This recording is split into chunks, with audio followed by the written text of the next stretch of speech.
Good evening, everybody, and welcome to this week's Scan Pro Audio webcast. This evening we have back with us the very lovely Gareth Bowen, who's going to be talking about Z3TA+2 synth, and a lot more under the hood than you would expect with that. I usually start off with news, and the good news for me this morning was that with regards to my UAD plugins, when I upgraded, brought in the new 7.2 software, I found that the new Eng lamps were in there, and jolly splendid they are too. So check those out if any of you are using the UAD software. We also have a little bit of a first for us. We're going to do a competition here actually during the webcast, and it's not difficult. All we're asking you to do is to send in your email address to scanproaudio at, what is it at, Tom? Scan.co.uk, okay, and yeah, scanproaudio at scan.co.uk. And the reason for my little bit of mirth is we've just found out that it's Gareth's birthday today, so we thought we'd get you to answer a question. Frankly, it doesn't actually matter which answer you give. We will just be pulling the name out of the hat, but it'd be quite amusing for you to guess how old is Gareth today, which birthday is he celebrating today. So without further ado, we'll move to some titles, and when we get back, it'll be Gareth with the Z3TA+2.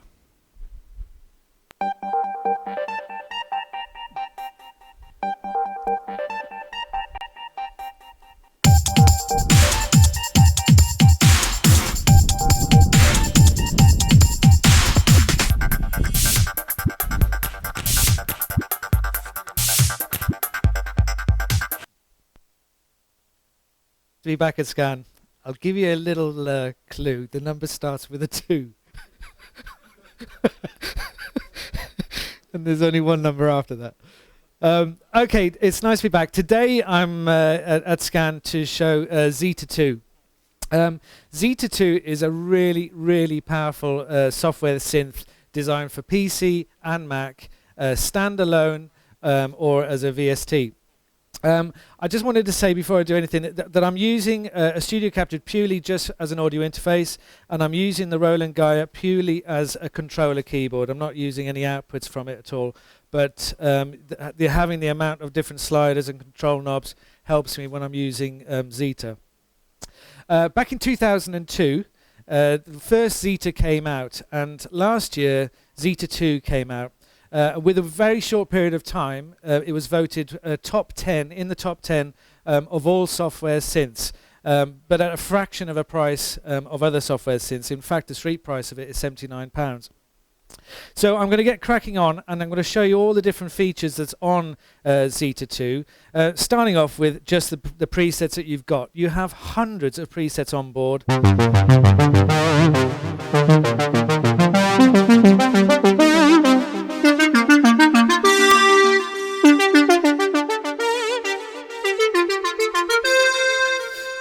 I'm just going to go through each different section in turn, and we've even got a dice here. Before I start going through the actual categories, I'm just going to flick the dice, and the dice literally just goes from random through sounds. So you've got nice fat basses to drums. These are all made from waveforms. But if you go to content, factory content, along with the original Z3TA sounds, I've got this huge range of different sounds that are on board. And so you can pick a category. For instance, dubstep wobble, one of my favorites.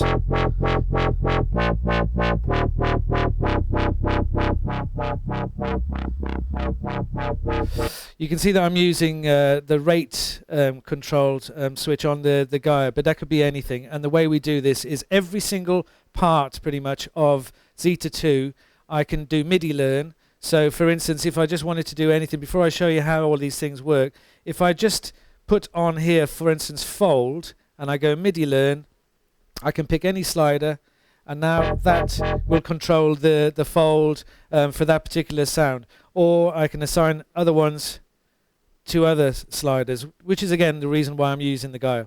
So, let's start right at the top. We've got all our different categories, and there are a huge amount of categories.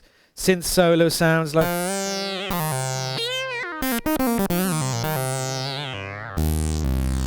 The way these are all made up is the synthesis part. if you remember the last time I was here, I showed you the guy where it ran off 3 oscillators and 3 different filters.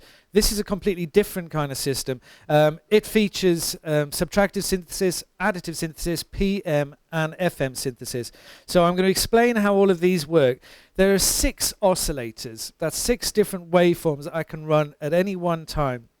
And they can work in a circular motion. You can decide how you use this in any way you want. So I'm literally going to go, first of all, and just initialize. So I've got nothing going on screen at all.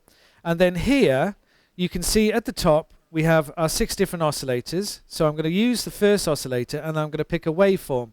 Now, there are over 60 different waveforms to choose from, and they range from, in fact, I'll show you. They range from all the regular saw, but plenty of different versions of sawtooths. So you can click here the different types. And then you can go through all the different other types. So just from flicking, the left button and the right button will go up and down. But because we've also got these other kind of waveforms, it means that we can basically generate really dirty sounds and have full control over them. So for instance, if I just pick one of the sounds on here, and I just say I'm going to use a square wave, a vintage square wave. We have in this area here, so I'm going to go through each segment in turn of the Z2. In this segment here, it's our oscillator segment. So we've picked our waveform, and underneath that we can transpose that particular waveform octaves or in semitones. But then we can also say here in the mode, and what the mode does is, for instance, if you imagine all 6 oscillators going in a circle, I could have oscillator 1 synced to oscillator 2, routed through an FM oscillator, then a PM back. I can route this any way I want. This is very powerful sort of additive synthesis and mathematician stuff, really. So the way it works, you can pick your waveform. And then the really cool thing about when you've got a waveform is on the right-hand side here, you have waveshapers. And each one of these does a different thing. So for instance, warp. If I pick on the warp, I can warp a waveform. I can twist a waveform. And this is before I've even gone through a filter. So this is just running the actual waveform through one of the shapers. High pass and low pass filters built inside the wave shaper. And my personal favorite is the fold. The fold literally folds up the waveform. But if that isn't enough, the real beauty of Zeta is that you're not restricted to any kind of shape of waveform, because you can actually, apart from warping it, I mean, we've already changed this square completely around, but I can actually grab the waveform itself and bend the thing around. I've also got phase control and fine tune and level control.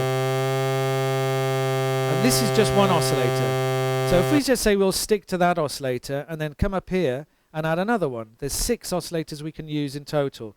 And I'll have these off sync. So now I'm going to add a saw tooth to it. And I can bend the 2 together. And again, using the warp, I can decide how I want to warp the 2 together. I can run 6 of these, all using the wave shapers. And then on the right hand side here we have our filter sliders, filters 1 and filters 2. So the way this works is all 6 oscillators are running through the 2 filters, but those 2 filters can run in mono or in stereo mode, which is great for when you're starting to create complex sounds when there's loads of different things going on. So what you would do is you come to your filter. Unlike a subtractive synthesizer where everything has a direct route, though, I can change the route from anything on Zeta 2. So first of all, I'm going to pick a filter. And as you can see, there's a load of different filters as well. Lots of different low pass, high pass, band pass, and format, and comb as well. So I'm just going to switch a low pass filter on the first one and on the second one. So now I have my filter and I can control one filter at a time. I can hear what each one sounds like using the slider, so if I do anything different to the second one, I can then control one from the other. I've also got a limiter and even a resonance boost, which can be a little bit dangerous. So, and it'll just boost, getting some pretty powerful frequencies out of this. And once I've done that, I can even link them. So whatever I do will control the two together.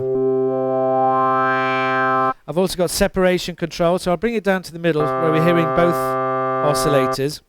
And then on the right side, underneath parallel, you'll see dual.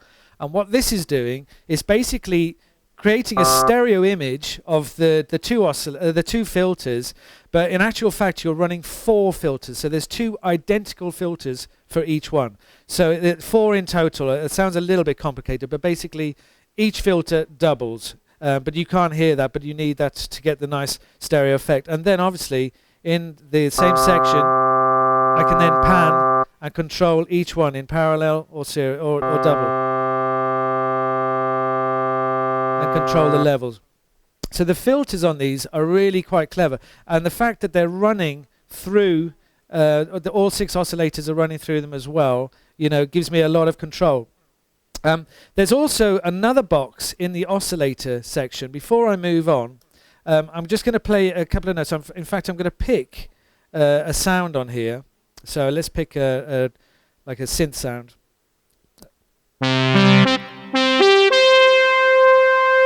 Just going to bring the level down because that's quite. And under the perform mode, if I click on here, you can see that you have different kinds of control over, for instance, pitch bend. So I can control, the performance mode is really good as well as an analog simulator. So before I do anything, if I use these 2 at the bottom, the burst gives you that old analog click. You get a bottom click from it, especially when you're using the sort of piano-ish sounds on board. And then you've also got a drift, which is the problem you used to have with old analog synths, where it goes out of tune. So you can actually even recreate the mistakes from the past as well, where the instrument goes out of tune. But I wanted to finish off with the oscillator section showing all of these different parts. So as I said, you can control the pitch bend up, so that's going up 2 semitones. And then I've got a pitch down to 2 semitones, but that can be anything I want. But at the top here, you've got the different kinds. So you can say pitch bend high. So this will basically only bend the high note.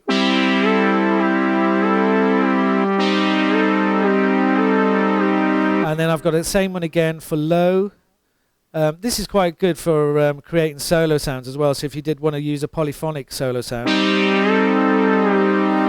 High, low.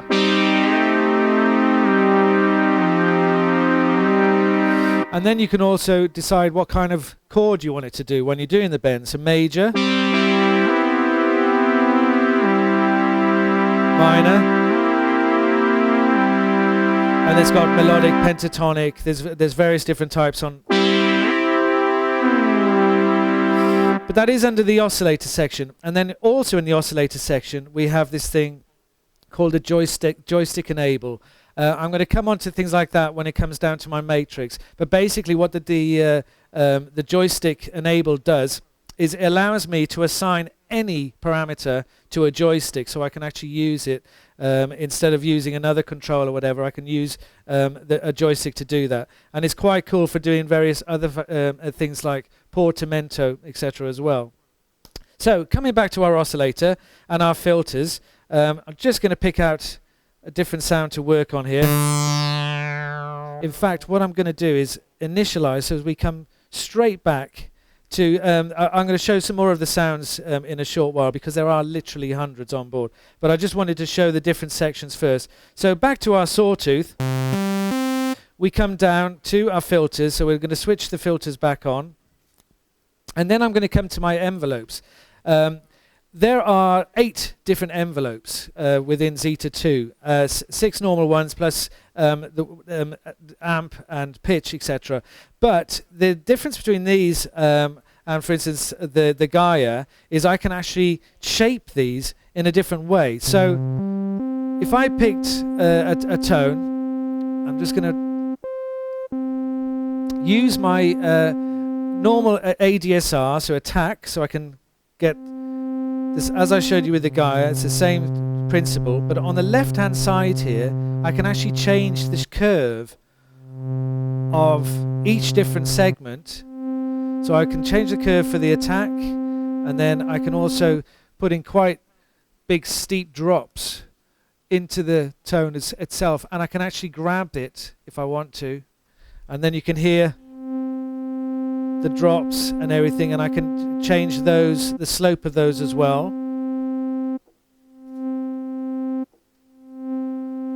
It's very, very powerful stuff when you start going through this and doing this, and basically I can do this for pretty much all the oscillators that are on board. So I can build up different sounds, run them through all the different envelopes, through the different filters, giving me a massive amount of control.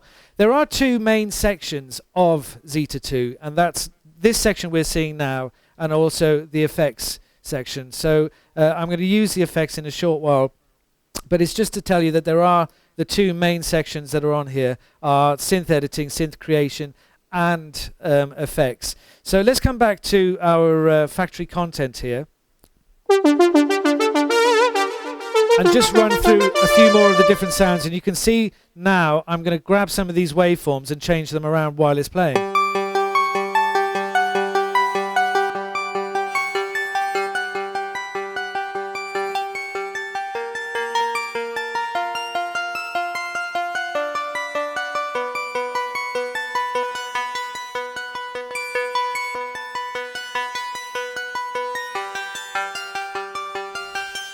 You can create some pretty incredible sounds using the various different parts of Z3TA+2. I'm going to come through some other sounds here where we've got fanfare, leads, all of these. There's just a huge amount on board, so nice big fat basses. And you can see from this that I'm only using 2 oscillators, and if I want to go into the change of the oscillator, I've got no release on that, so I can add some release.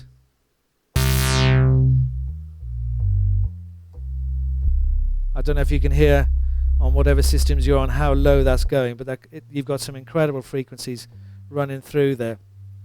We go through there to our LFO section, but our LFO section is also connected to what we call the matrix. The Oberheim in the past had a matrix. This isn't a new technology. The difference is that the technology on Z3TA+2 is just 10 times as powerful. You have 16 different steps of matrix, and I'll explain what the matrix is.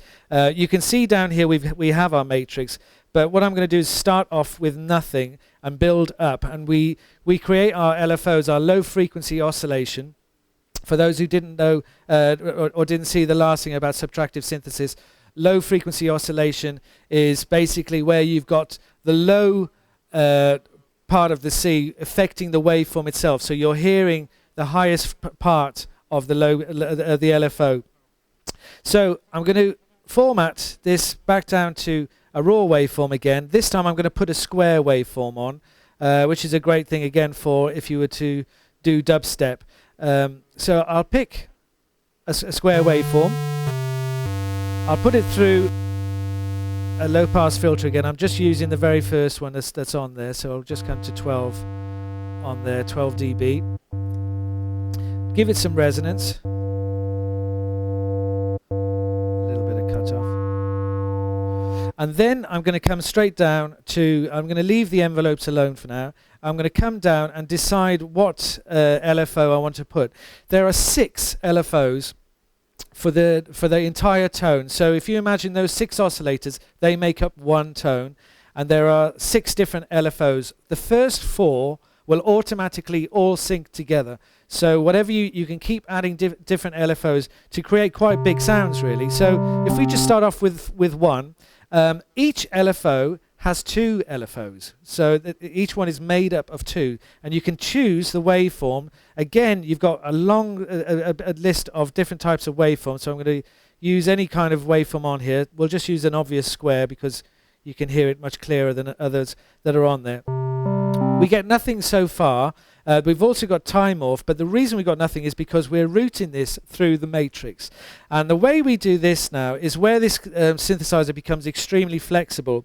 So source, this is 1 to 8, and then I've got 9 to 16. Source is going to be my LFO, but it can be anything. There's a whole list of what I can use. But LFO 1, which is what I'm working on here, which is lit up, is going to be the source. But I want that LFO to affect the resonance. So what I do is I come to destination here and tell it what I want to do. So I want to send that LFO to a filter, and I want to send it to cutoff or resonance. In fact, I'll use I'll use resonance. So now when we play it, we still don't have anything until we tell it how much of a range we want for that. So all I do is drag on the screen here, and you can hear the LFO kicking in. And then I've got my time controls for each different part. I can sync these, and the LFO will automatically sync to your arrangement. If you're using any kind of DAW system, it'll automatically sync to any kind of tempo changes, as will the arpeggiator, which I'm going to come on to as well. But I'm just going to show you how you can build these up. So we've got one oscillator there. I'm going to bring in the second oscillator, and I'm going to give it some warp, give it some character. And you can hear only one of them is being affected at the moment. So I can switch on a second oscillator now, pick a different waveform. I'm going to pick a sine wave, and I'm going to say now that oscillator 2 is going to go to, what did we do before? We did resonance. So I can turn around and I can say, okay, I want this now to go to cutoff. So I can change this and set it to cutoff, and again the amount. And you can hear how these two are starting to sync up. I can do free, I can do sync on, which starts to create some pretty weird things going. And there's 4 of these that I can run that will automatically sync. Even though the waves overlap, I can set them to all start dead at the beginning of every time I hit the key, which is really important if you were doing like a pad sound or bass sounds and things like that. In fact, solo sounds, you never want to have it, you always want to have it the sync off, so as you get that nice curve going through each different sound. But then, as I said before, 5 and 6 are completely independent to the first 4. So I can switch another waveform on. This time we'll just pick something different again, and I'm just going to pick another sawtooth, a different type of sawtooth. The resonance is cutting through a little bit too much, so I'll cut down the resonance a little bit. And then I can turn around and I can say I want to send this to another part, and it could be warp or any other part of the section. But what we also have in the matrix are other controls. So for instance, I can send that first LFO to be controlled via the pitch bend instead of just using it from the controller. So I can say pitch bend up to assign it, and you can hear it only kicking in when I bend the note up.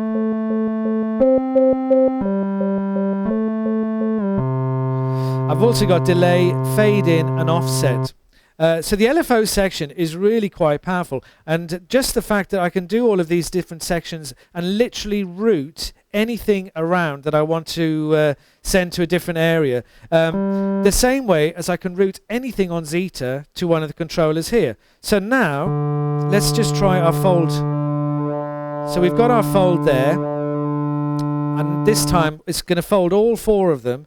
I'm going to click on MIDI learn, and I'll pick a pitch control. It can be anything. The Gaia is great for doing this because it's got so many different controllers, and these will automatically be recorded as well into your DAW system. So if you want to actually control and record in all of these changes, so if you can see the screen now, my pitch control on the keyboard, nothing to do with pitch at all, but it's doing my fold within the track. And I can add more and more and more, so I can decide, yeah, I want to also learn a different part of it. So I can say high pass filter. What have we got there? So it's the same control, And now I've got all three running from it, and we'll just do the one more. We'll click on warp, and we'll warp it as well. So you can start to see the control that I'm getting here from Zeta. Basically, any single sound I want to create, I can pretty much do from any kind of waveform, because I can mold each different waveform, run through multiple LFOs, and with the matrix, I've got, incredible control. Now, if I come back to a preset here, I want to show you what this is at the bottom of the screen. It's called our ribbon control. And so I'm just going to come back to the factory content here and pick a sound. Pick a nicer sound than that. There's so many on here. If I'm to play on the bottom here, I can literally, with the left mouse button, left click, or with the mouse, wherever I hit, if I've got a track with velocity control on board, or if I want to add, as you can see, as I hold the top of the keyboard, I can hear the different velocities. This is why it's good to be used without a keyboard, for just programming itself. So I can hold it at the bottom of the strip and then move it down, and I can see what it's going to sound like when I've added different types of velocity.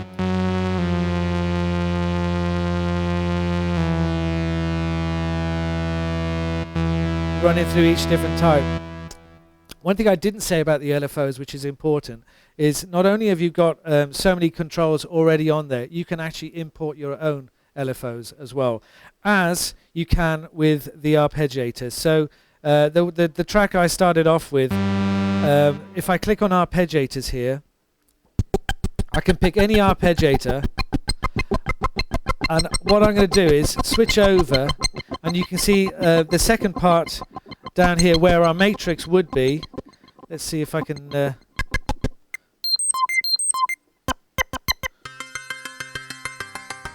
So what we've got here is we've got control over speed, velocity, all LFO, all arpeggiators. You have quite a few built in, which is all the standards, up, up, down. These can be dragged into it easily via MIDI file. So you can add any kind of arpeggiator that you want to, arpeggio into the keyboard, that you into the soft synth that you want to, and then have full control. It works on the basis that it's 1 bar long. So even though if I wanted to do a really long passage or a whole piece of music, I could record that over multiple bars, use a stretcher to stretch all of those bars into 1 bar, and then get it into my arpeggiator on Z3TA+2 and speed it up, or in that case slow it down so they all fit within 1 bar. So it'll control the length of the tone within it and the speed as well. So it's got a lot of control that I can use here. And there are hundreds of different ones. You can have your user ones on board as well. There's a massive, massive library already available for Zeta. If you go onto Cakewalk, you can find there's so many different libraries of sounds. They already give you a good starter, basically, even though the initial unit you buy comes with hundreds of sounds. And you can run through each different part quite simply, running through, using the arpeggiator, which has got down here different syncs, free modes. So you can go to sync mode, which will automatically sync again to your DAW system, whatever you're using to control the tempo. I'm now going to use the DAW system. I'm going to switch onto Sonar to show another quite cool feature of a way of using Zeta. Now, bearing in mind, you don't actually have to have this connected to a DAW system at all. This can literally be a standalone synthesizer. And as I said before, it could be PC or Mac. Therefore, if you're using MainStage or something like that, this could be one of your controllers, synths to actually use on stage as well. And then in actual fact, it's so much better than a lot of the other ones that are available, because it gives you more control. You have a polyphony of 64 notes on Z3TA+2, but that doesn't make any difference at all, because the amount of times you load Zeta into as a soft synth, you get another 64. So you basically have so many, you're unlimited. You can keep creating different tones, each one with 6 oscillators at a time, and then just use them on a different track. Start again, another 6. I've previously just recently done a track where everything I use came off Zeta, just because it doesn't use up much CPU, and because I could create and use all the sounds that are on board. So I'm going to switch to. I'm going to close this down a second, and if we can go to full screen, you can see here that I've got Sonar X2 up. And what I'm doing is I'm using Session Drummer here. So I've got a loop that I've got on Session Drummer. And what I've done with this loop is I've taken it, I've split it up. You can assign on Session Drummer that every single instrument gets assigned its own track. And then what you want to do is copy that particular instrument into a Zeta. So the way I've done this, I've used the step sequencer on, which is the easiest way of doing it. Used the step sequencer, found this loop, and then I've deleted all of the sounds other than the kick, all the sounds other than the snare, and then the hats, and I've kept separate. So that was the original loop. And then if I just mute that, you can see what I've done here now is I've got them all separated, and I'll just turn the solo off. So now I've got kick, snare, hats. The reason I'm showing this is not to show Session Drummer, is to show what I can do with Zeta using drums. So at the top here, I've loaded 2 Z3TA+2 softsynths. And what I can do is if I just click on here, the top little button here, you can see that it brings up one complete synthesizer of 6 oscillators, all the controls, everything. That's one complete one. Bless you. And so what I'm going to do now is use that. I'm going to switch on. In fact, what I'll do is close that down for a second. And I've got my... sorry, that made me laugh. I've got my kick. And what I'm going to do is copy that kick on to one of the Zeta tracks. So now if I play it and assign a waveform, you can hear the kick is starting to play one of the waveforms. There are some really cool waveforms on that are already designed. Like you have a generic sine wave, which is great for adding the boom to a kick. But what I'm going to do is I'm going to use a synth tone and turn that kick into a bass. So what I'll do is the Basit, there's so many different waveforms on it, but the Basit I quite like. So just using the one oscillator, this is now playing what the kick was playing. So I've still got the kick in the background, or I can mute it out. So if I just click that, get the level up. And now I can even go in and I'm going to do a little less release and add a bit of fold, warp. So I'm going to use that as my kick drum sound along with the other one. I can even go in and do more edits, of course, with any part of the synthesizer. So close that out. I'm going to press stop. I've got my snare, and a really cool thing to do with the snare. There's little demos of this already available on YouTube to show how to do it as well. But I'm going to show you. You can hear basically what's going to happen. I'm going to use my snare. So if we just solo the snare a second. It's quite dry, no effects on board. So if I now copy the snare to another Zeta, so I'm going to control and drag it onto another Zeta, and this time I'm going to switch the Zeta on, and I'm going to give this Zeta, which one did I have that one on? How to base it on that one. So this Zeta, I'm going to give it a different waveform. I'm going to give it a noise waveform. So we've got now... bring the level down to fit in, and I want to get rid of the release on that so it's tighter, and this brings me on to the effects side of the thing. So we've got a dry. You'd think from a noise waveform you wouldn't be able to do anything, but when you get that in the mix properly, switch on our effects. I'm going to talk about the effects a bit more before I continue everything, but just to show you this, reverb, just reverb on that noise. So instantly gives it color.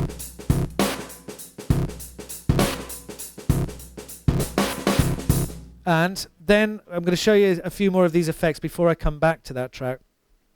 You have on board various different, the effects section on this is actually very powerful indeed. So what I'm going to do is, I'm just going to bring up another Zeta. I'm going to come to my software here, which is Sonar, and I'm going to insert another Zeta. So if I had run out of polyphony, remember, I start again from scratch. So now I've got another Zeta, another track loaded, and it titles it Zeta 2 track 4, because it's the 4th synth now that I'm using, again with 6 oscillators. If I pick any of the sounds on here, I'm going to go back to it's like a synth lead, this time a soft synth, so and find quite a nice one. So we got a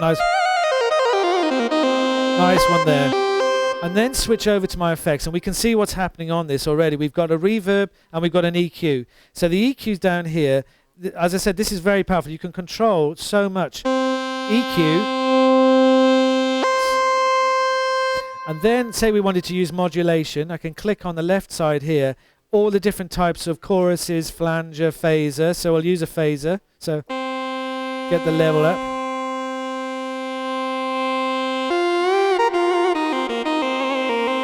I can sync this as well, sync the phasing to anything that I want to use. So I'm going to a bit of feedback as well. And then down, the next one down is got my delay. So I will have this on some form of sync to 16ths. So we're going to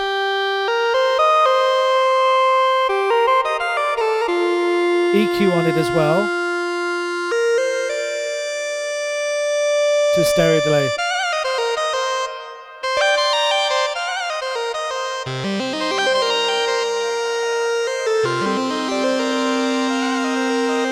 That's just using delays, and I'm using quite a long delay on that. But it's quite a nice way of using this as an effect, especially when you start using LFOs and running those through it as well. So we've got that, and then we come over to our distortion side. We have various different drives, and the way this works, it uses different formats. So you can say, I want the filter to go just to the voice, I want to affect all the voices. So I've got various different controls on it, and then you've got the different types of drives. So I'm going to use a hard drive.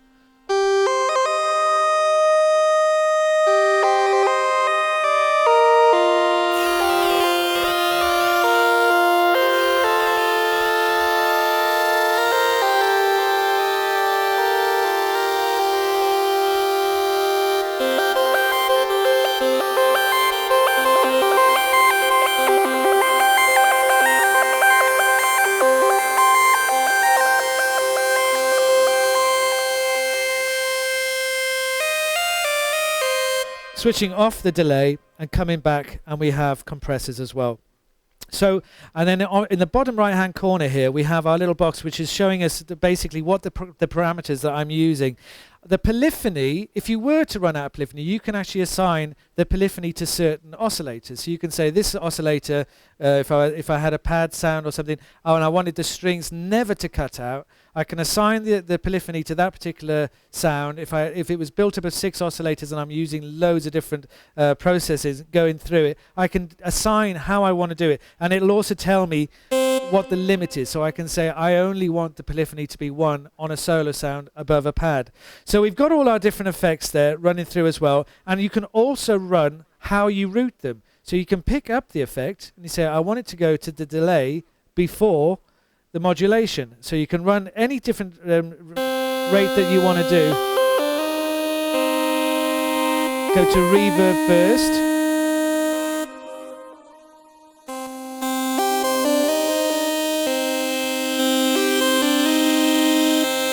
Making it really flexible again.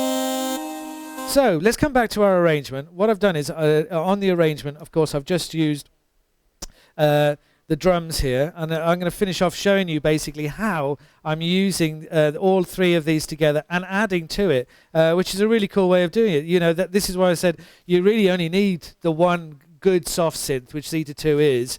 You don't have to worry about keep adding different soft synths to it. It's so powerful, and I said at the beginning, the price 79 quid is ridiculously cheap in comparison to what other is around in that top 10 grouping, which considerably more in cost. So I'm going to run it, and while I'm running it, I'm just going to add some more zetas while it's going. So you can hear our, let's come back to the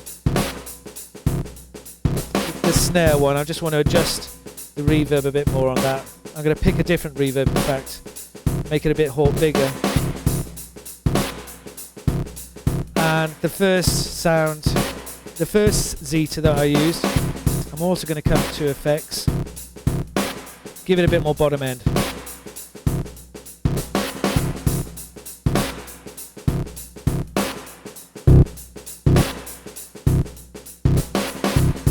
And then you have some fun with it, basically. So you can just run through, click that out, load another synth, insert, soft synth, Z3TA+2, simple instrument track, and let's find a bass sound to run through that. So we've got a big fat bass. Actually, I'm just going to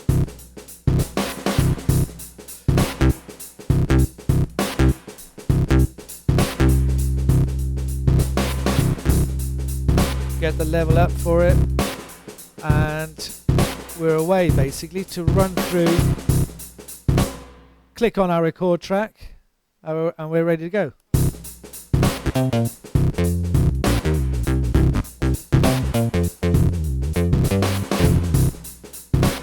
Come back to play.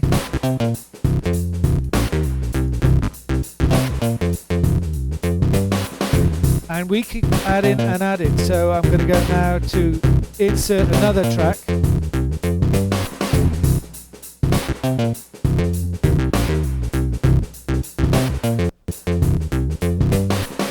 what I am going to do is I'm just going to stop, turn the record cue off the first one, come back to the second one, decide what sound I want to use. And this time it's going to be like a solo sound, a hard one. Going a bit Starsky and Hutch here, so what I'll do is just get the level down, add some effects,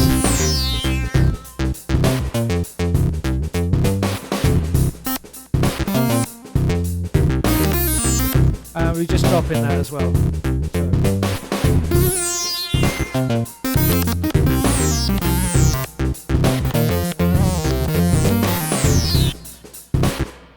Click that, quantize that up. I tend to cheat with everything, and then you just add one more. You can continue doing this. This is the nice thing. You can just keep adding, and we'll just put a nice sort of pad on the last one. Turn off the record on the last one, and find our pads while it's running.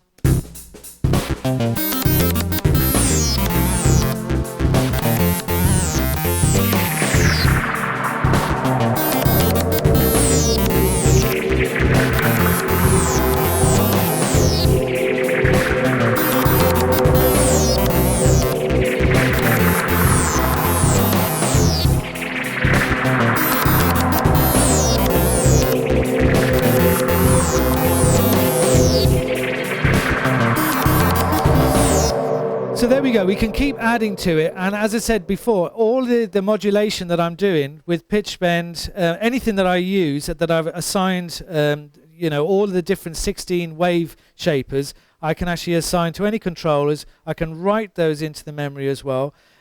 You've got tons and tons of sounds that are available to you via Cakewalk. And some incredible ones as well. The ability to edit any of them, the ability to create any sound, the ability to import LFOs and arpeggiators.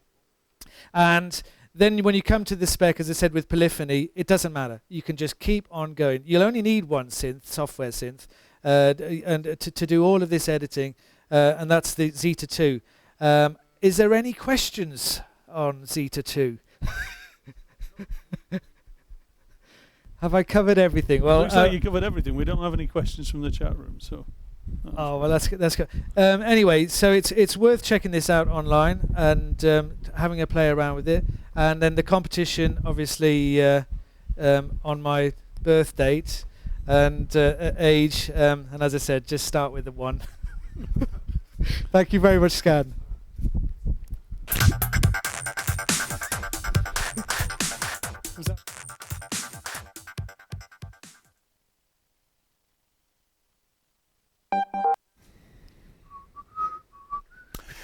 Okay, thank you to Gareth for that. Just a reminder once again, there is a competition to win a copy of Z3TA+2. All you have to do is email us, scanproaudio@scan.co.uk, and take a look at this wonderful visage. Tell us how old you think Gareth is today. It actually doesn't matter whether you get it right or wrong. We're just going to pull a name out of the hat. But there we go. Join us next week.